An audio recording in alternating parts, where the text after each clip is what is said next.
Kris Hanna, Mayor of Marion, reporting on the General Council meeting this week. Well, good news for library users because we approved a trial project to extend library hours so that the libraries would be open from 6 a.m. to 11 p.m. 7 days a week. Now, we're going to start with Cove Civic Centre as a trial, and then Park Holme will try as a trial, and we're working out whether it would be feasible at the Marion Library as well.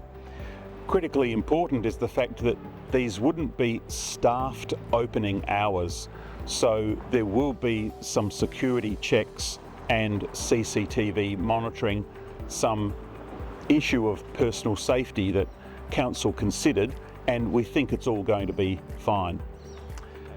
Secondly, we considered a motion that's going to the Local Government Association General Meeting. Port Adelaide suggested that there should be heavier penalties for people who illegally cut down trees. And Marion Council totally supports that. But we've said that we should go one step further in lobbying the state government. After all, it's their laws that control all of this. We're saying it should be a strict liability offence, so that the owner or the person who benefits financially from trees being cut down should be assumed to be the person who's guilty unless they can prove otherwise. Why? Because it's so hard to prove these offences by its very nature.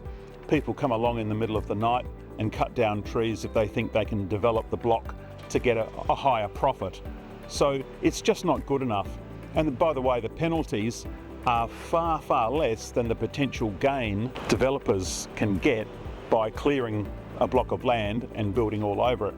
So something needs to be done at state level, and I do applaud the Local Government Association for stepping up and lobbying for better tree protection. At the council meeting, we also approved full funding for a bikeway to be established between Tonsley and the bike track that already goes from Marion through to the city. So good news for cyclists. It'll mean a connection point from the city right through Tonsley to Flinders University, and that will be constructed, I think, in the next financial year. We had a good piece of news from the state government, $600,000 contribution, and it'll cost about $800,000 from Marion Council to complete the job, but it's a really important bit of cycling infrastructure. And finally, I note that we also considered the feedback from the community on the draft budget for the coming year. Now, if you're interested or if you made a submission, I urge you to go to the agenda for the council meeting, that's a public document, to look at the council staff comments attached to each of the community comments to let you know what we can do, what we can't do, what we might do.